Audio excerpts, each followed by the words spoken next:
City of angels గా పిలిచే Los Angeles నగరం పూర్తిగా తగలబడిపోయింది. వారం రోజులుగా కార్చిచ్చు ఇంకా కొనసాగుతూనే ఉంది. మంటల్లో 24 మంది సజీవ దహనమయ్యే దాదాపు 30 లక్షల కోట్ల ఆస్తి నష్టం సంభవించింది. హాలీవుడ్ సెలబ్రిటీల ఇల్లు, స్టూడియోలు కాలి బూడిదయ్యాయి. మంటలకు 15,000కు పైగా నిర్మాణాలు బూడిదపాలయ్యాయి. భారీగా ఇన్సూరెన్స్ కంపెనీలు నష్టపోయాయి. ప్రైవేటు ఫైర్ సిబ్బందిని రంగంలోకి దింపింది ఇన్సూరెన్స్ కంపెనీలు. మంటలను ఆర్పేందుకు గంటకు 2 లక్షలు ఖర్చు చేస్తున్నారు ఇన్సూరెన్స్ కంపెనీలు. 160 చదరపు కిలోమీటర్ల అటవీ ప్రాంతం అంతా దగ్ధమైంది. 9 విమానాలు, 20 హెలికాప్టర్ల సాయంతో మంటలను ఆర్పే ప్రయత్నం చేస్తున్నారు. న్యూ ఇయర్ రోజున సెలబ్రేషన్స్ వల్లే లాస్ ఏంజలస్లో మంటలు వచ్చినట్లుగా అధికారులు అనుమానం వ్యక్తం చేస్తున్నారు. న్యూ ఇయర్ రోజున పేల్చిన టపాసులతో అగ్ని ప్రమాదం సంభవించినట్లు చెప్తున్నారు. బలమైన గాలులతో మంటలు చెలరేగినట్లుగా అనుమానాలు వ్యక్తమవుతున్నాయి. సిటీ ఆఫ్ ఏంజల్స్గా పిలిచే లాస్ ఏంజలస్ నగరం ఇప్పుడు అందవిహీనంగా తయారైపోయింది. ఈ నగరంలో చెలరేగిన కార్చిచ్చు పూర్తిగా దహించి వేస్తోంది. కాలిఫోర్నియా మొత్తంలోని 6 చోట్ల దావానల మొదలు కాగా లాస్ ఏంజలస్లో మొదలైన పాలిసేడ్స్ వైల్డ్ ఫైర్ విధ్వంసం సృష్టిస్తోంది. నిర్మాణాలను బొగ్గు చేస్తోంది. మంటలను అదుపు చేసేందుకు అగ్నిమాపక శాఖకు శక్తి సరిపోవడం లేదు. దీనికి తోడు నీటి కొరత తీవ్రంగా వేధిస్తోంది. మరోవైపు ఈ కార్చిచ్చులో చిక్కుకొని ఇప్పటి వరకు 24 మంది చనిపోయినట్లు సమాచారం.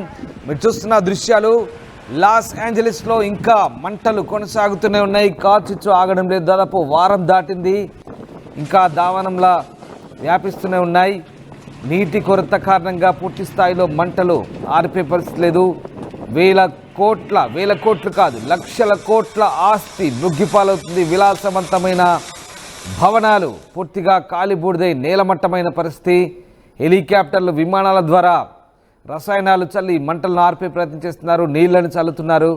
అయినప్పటికీ పూర్తి స్థాయిలో ఇంకా మంటలు అదుపులోకి రాని పరిస్థితి లాస్ ఏంజలస్లో కనిపిస్తుంది. మరోవైపు హాలీవుడ్ నటులు తమ ఇళ్లను కాపాడుకునేందుకు విచ్చలవిడిగా డబ్బులు ఖర్చు చేస్తున్నారు. రోజుకు దాదాపు 40 లక్షల వరకు ఖర్చు చేసేందుకు రెడీ అంటున్నారు. ఈ నేపథ్యంలో హాలీవుడ్ నటుల తీరుపై స్థానికుల నుంచి తీవ్ర ఆగ్రహం వ్యక్తమవుతుంది.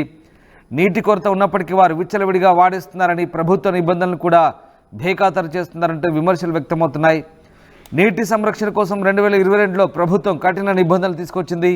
ఇంటి చుట్టూ ఉండే మొక్కలు, పచ్చికకు వారానికి 2 సార్లు మాత్రమే, అది కూడా ఒక్కోసారి 8 నిమిషాలకు మించి నీరు పట్టకూడదనే నిబంధనలు ఒకటి. ఉల్లంఘిస్తే కఠిన చర్యలు తప్పవంటూ కూడా హెచ్చరించింది. కానీ Kim Kardashian, Sylvester Stallone, Arnold Schwarzenegger, Harris Hilton, Billy Crystal, Anthony Hopkins, Mel Gibson వంటి నటులు నీటిని విచ్చలవిడిగా కట్ చేస్తున్నారన్న ఆరోపణలున్నాయి.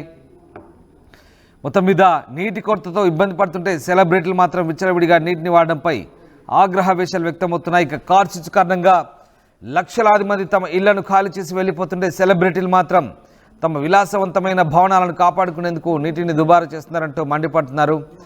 కాగా కాలిఫోర్నియాను పాలిసేడ్స్ వణికిస్తున్నాయి. ఈటన్ కార్చిచ్చుల కారణంగా ఇప్పటివరకు 24 మంది ప్రాణాలు కోల్పోగా దాదాపు 15,000 ఇళ్ళు, వ్యాపార సముదాయాలు కాలి బూడిదైనట్టుగా చెప్తున్నారు అధికారికంగా.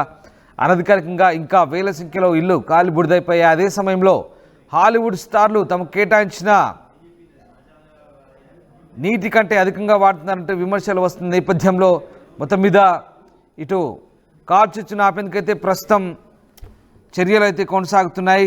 లాస్ ఏంజలస్ సంబంధించిన దృశ్యాలు మీరు చూస్తున్నారు. తాజాగా లాస్ ఏంజలస్లో 24 మంది మృతి చెందారు. 15,000 ఇండ్లు బూడిదైనట్టుగా తెలుస్తోంది. మృతుల సంఖ్య ఇంకా పెరగవచ్చనే అంచనాలున్నాయి. బాధితుల కోసం సెర్చ్ ఆపరేషన్ కొనసాగుతుందంటూ అధికారులు చెప్తున్నారు. మిస్ అయిన వాళ్ళ కోసం రిపోర్ట్ చేసేందుకు సెంటర్ ఏర్పాటు చేశారు. పాలిసేడ్స్, ఈటన్, కెనెత్ ఫైర్ కలిపి మొత్తం 39,880 ఎకరాలను కాలి బూడిద చేశాయి. ఇది శాన్ ఫ్రాన్సిస్కో ఏరియా కంటే ఎక్కువ. ఇందులో పాలిసేడ్స్, ఈటన్ ఫైర్స్తోనే 37,780 ఎకరాలు కాలి బూడిదైంది. పాలిసేడ్ ఫైర్ను 11%, ఈటన్ ఫైర్ను 15% అదుపు చేయగలిగినట్టుగా అధికారులు చెప్తున్నారు. జనవరి 13 నుంచి గంటకు 120 కిలోమీటర్ల వేగంతో గాలులు వీచే ఛాన్స్ ఉందని California emergency service fire officer Michael tram ఆందోళన వ్యక్తం చేస్తున్నారు. ఇండ్లు ఖాళీ చేసి వెళ్ళిపోవాలంటూ లాస్ ఏంజలస్ కౌంటీలోని 1,50,000 మందికి ఆదేశాలు ఇచ్చామని తెలిపారు. ఇక 9 షెల్టర్లలో దాదాపు 700 మంది ఆశ్రయం పొందుతున్నారని చెప్పారు. అమెరికాలోని 16 రాష్ట్రాలతో పాటు మెక్సికో ఫైర్ ఫైటర్స్ సహాయక చర్యలో పాల్గొంటున్నారు. మొత్తం 14,000 మందికి పైగా సిబ్బంది ఫీల్డ్లో ఉన్నారు. 1354 ఫైర్ ఇంజన్లు, 84 విమానాలను వినియోగిస్తున్నారంటూ వెల్లడించిన పరిస్థితి కనబడుతోంది. ఓవరాల్గా లాస్ ఏంజలీస్ కౌంటీలోని 1,50,00,000 మందికి ఇల్లు ఖాళీ చేసి వెళ్ళిపోవాలంటూ ప్రస్తుతానికైతే ఆదేశాలు జారీ చేసిన పరిస్థితి కనబడుతోంది. అమెరికాలోని 10 రాష్ట్రాలతో పాటు మెక్సికో ఫైర్ ఫైటర్స్ ప్రస్తుతం సహాయక చర్యల్లో పాల్గొంటున్నప్పటికీ పూర్తి స్థాయిలో ఇంకా మంటలు అదుపులోకి రావడం లేదు. లాస్ ఏంజలీస్ కార్చిచ్చు కారణంగా పూర్తిగా సెలబ్రిటీల ఇల్లు కాలి బూడిదైపోతున్నాయి. అయినప్పటికీ తమ ఇళ్లను కాపాడేందుకు నీటిని విచ్చలవిడిగా దుబారా చేస్తున్నారు, విపరీతమైన ఖర్చు పెడుతున్నారంటూ విమర్శలైతే వెల్లువెత్తున్న నేపథ్యం మనకు కనబడతా ఉంది. ఇప్పటికే ప్రముఖుల ఇల్లు, ఇండియన్ హాలీవుడ్ సెలబ్రిటీస్ ఇల్లు కూడా పూర్తిగా దగ్ధమైన పరిస్థితి. ఇప్పటికే ఈ నగరం అంతా కూడా అందవిహీనంగా మారిపోయింది. కార్చిచ్చు కారణంగా నగరం దహించి వేయబడుతుంది. మొత్తం 6 చోట్ల దావానలం మొదలు కాగా లాస్ ఏంజలీస్లో మొదలైన పాలిసేడ్స్ వైల్డ్ ఫైర్ విధ్వంసం సృష్టిస్తోంది. నిర్మాణాలను అయితే బొగ్గిపాలు చేస్తుంది. అగ్నిమాపక సిబ్బందికి అయితే శక్తి సరిపోవడం లేదు, నీటి కొరత.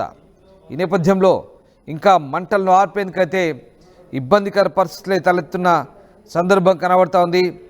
ప్రస్తుతం లాస్ ఏంజలీస్లో మంటలను అదుపులోకి తెచ్చేందుకైతే విశ్వ ప్రయత్నాలు కొనసాగుతున్నాయి.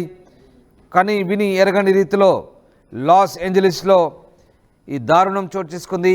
ఈ వైల్డ్ ఫైర్ కారణంగా పూర్తిగా మంటల్లో నగరం తగలబడిపోతున్న పరిస్థితి. అయితే ఓవైపు ప్రాణాలు కోల్పోతున్నాయి, మరోవైపు ఆస్తి నష్టం సంభవిస్తుంటే, మరోవైపు ఇటు బాధితులను ఆదుకునేందుకు సోషల్ మీడియా యూజర్లు, ఇతర దాతలు విరాళాల కోసం భారీ ఎత్తున ప్రయత్నాలు ప్రారంభించారు. ఇంత జరుగుతుంటే, ఘోర విపత్తు మధ్య జనం అల్లాడిపోతుంటే కనీసం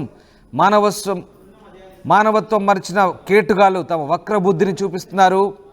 ఘోరమైన మంటల మధ్య అగ్నిమాపక సిబ్బందిలా మారువేషంలో దోపిడీలకు తెగబడుతున్నారు కొంతమంది కేటుగాళ్ళు. ఈ క్రమంలో ఓ వ్యక్తిని రెడ్ హ్యాండెడ్గా పట్టుకున్నారు, మరికొంతమందిని అరెస్ట్ చేశారు. న్యూయార్క్ పోస్ట్లో ఈ కథనం ప్రచురించారు. లాస్ ఏంజలీస్ కౌంటీ షరీఫ్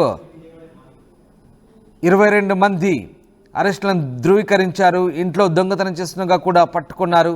మొత్తం మీద ఈటన్ ఫైర్ ప్రాంతంలో, అలాగే పాలిసేడ్స్ ఫైర్ ప్రాంతంలో ఈ దోపిడీలు కూడా జరుగుతున్నట్టుగా చెప్తున్నారు. భద్రతా రీత్యా దోపిడీలను అరికట్టడానికి 400 మంది నేషనల్ గార్డ్ దళాలను మోహరించారు. మొత్తం మీద loss Angeles police department chief gym McDonald ఈ అంశాలను వెల్లడించారు. భద్రతా చర్యలు తీసుకుంటామంటున్నారు.